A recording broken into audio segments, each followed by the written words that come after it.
You have about 2 weeks left. Right now, the soil in your garden is sitting around 80 degrees, and every one of those warm days is doing free work for you, whether you plant anything in it or not. By now, the beans are finished, the lettuce bolted back in June, and there is a big bare rectangle of dirt out there in the backyard doing nothing at all until next spring. Last year, I pulled 31 pounds of food out of one 4-foot by 8-foot raised bed between the middle of September and the first week of December. That was after the same bed had already given me a full summer crop. Same space, same effort, completely different result. The only thing that changed was what went in the ground in August and when. But here is the part that costs people their fall garden before it ever starts. The number printed on the back of your seed packet is wrong for an August planting. Not wrong by a day or two, wrong by about 2 weeks every single time. And it has nothing to do with frost. Stay with me to the end because I'm going to show you what the sun does in the fall that turns that number into a lie. And the one date you should really be counting backward from. I'm Steve Calloway. I have been growing food in the same Midwest backyard for more than 20 years, and for most of them I have run side-by-side test beds and written down what actually happened. My first garden was a jungle of green that gave me about a dozen sad tomatoes all summer. My wife Karen keeps the harvest log with me now, and these days the problem is giving the food away fast enough.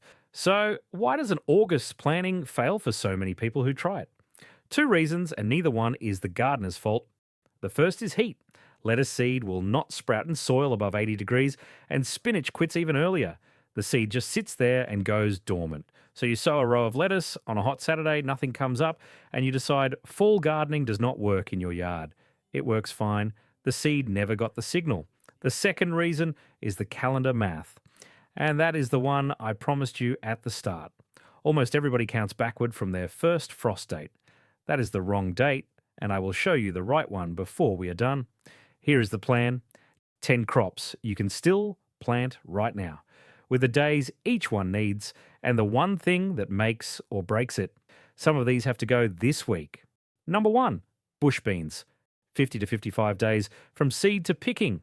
That is 55 days, not the 90 a pole bean wants, and that is why bush beans go in now and pole beans do not.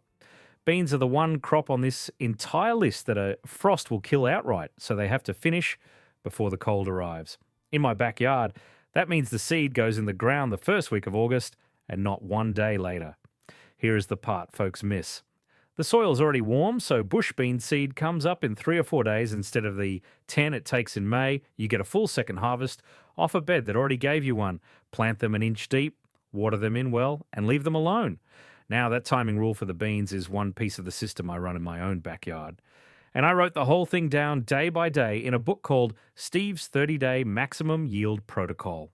It is a 30-day plan for getting a lot more food out of the space you already have, with no extra square footage and no expensive equipment. It works in raised beds, in ground rows, and in containers. Inside it is the day-by-day protocol from soil preparation through harvest. The Big 7 yield killers for finding what is holding a garden back, feeding for fruit instead of foliage, and the strategic pruning that feels wrong and multiplies what a plant produces. It is 115 pages and it is $17 right now, down from $47. $17 against a garden that pays for itself. Now go ahead and grab your phone and open up your camera, the same one you use to take pictures. Point it at that square code on your screen and hold it steady for a second.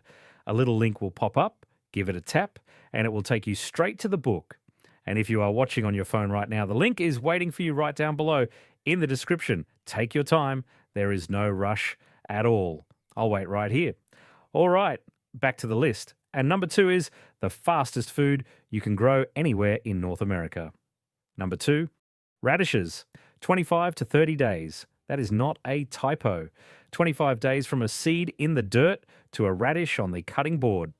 Radishes also tell you the truth about your soil. If they come out round and crisp, that bed is in good shape. If they come out all tops and no bottom, you have too much nitrogen down there, and that same problem is quietly shrinking the carrots and the beets in the row next door. Sow them a ½ inch deep, then thin them to 2 inches apart. 2 inches, and I know that feels wasteful when you are pulling out perfectly good seedlings. Crowded radishes make leaves instead of roots every single time. Plant a short row every 2 weeks rather than one long row today. You will be pulling radishes until December. Number 3, lettuce. Loose leaf lettuce, 45 to 55 days. This is the one from the seed packet at the front of the video, the bronze leaf, and fall is when lettuce is actually good. The bitterness you fought all June comes from heat. Cool nights take it right back out. Now the trouble. Lettuce seed will not germinate in soil above 80 degrees, and your soil is above 80 degrees right now. So do it this way. Water the row with cold water in the evening instead of the morning.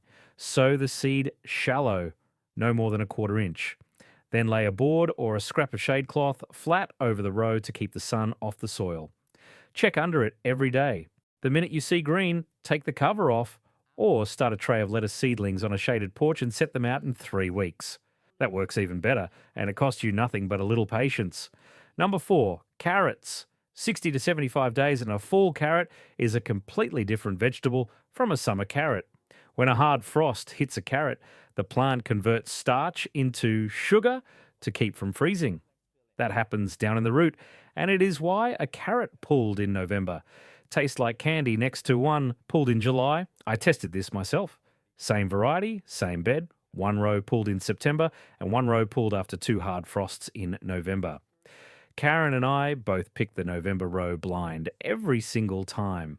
Carrot seed is tiny and slow. It takes 10 to 14 days to come up.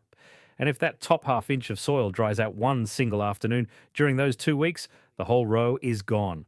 So water the row lightly every day, morning and evening if it is hot. Lay a wet burlap sack right on the soil to hold that moisture in.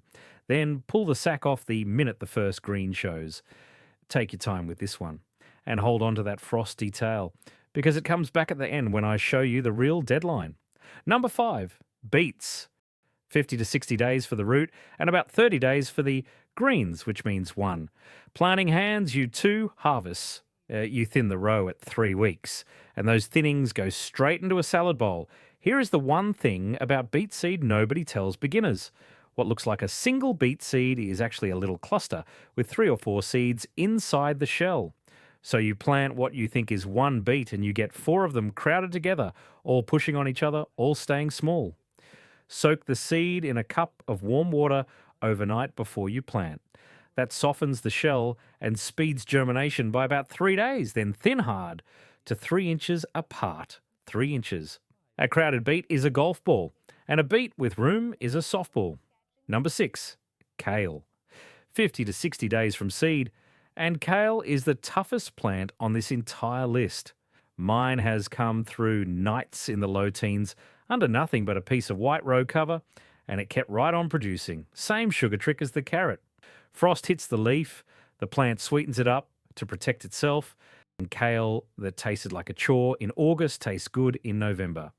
The one problem in August is cabbage worms. Those little green caterpillars will lace your kale leaves inside a week.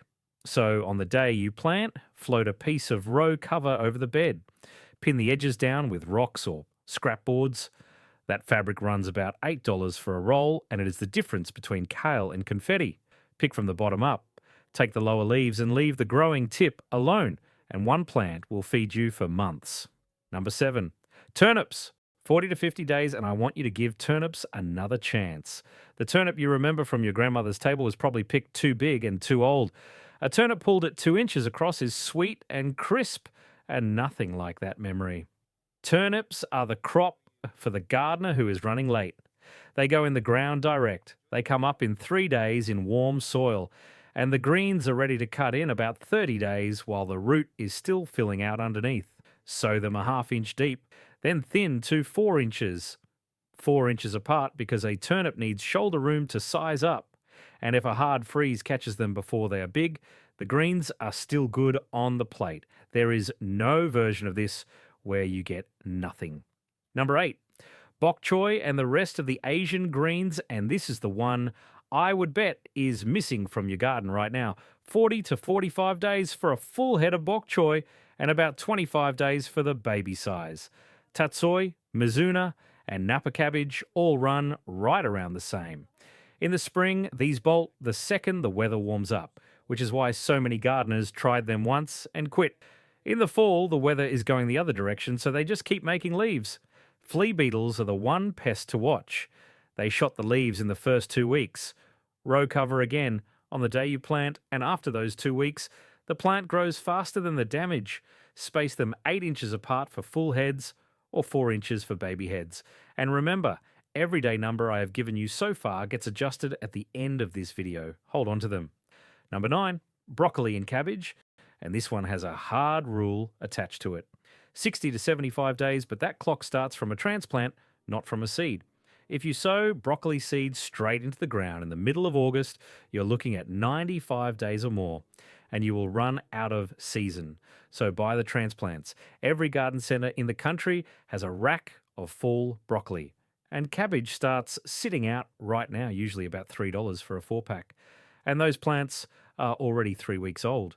You just bought yourself 3 weeks. Set them deeper than they sat in the pot, right up to the first set of leaves. That gives the stem more root, and it keeps a top-heavy plant from flopping over in a November wind.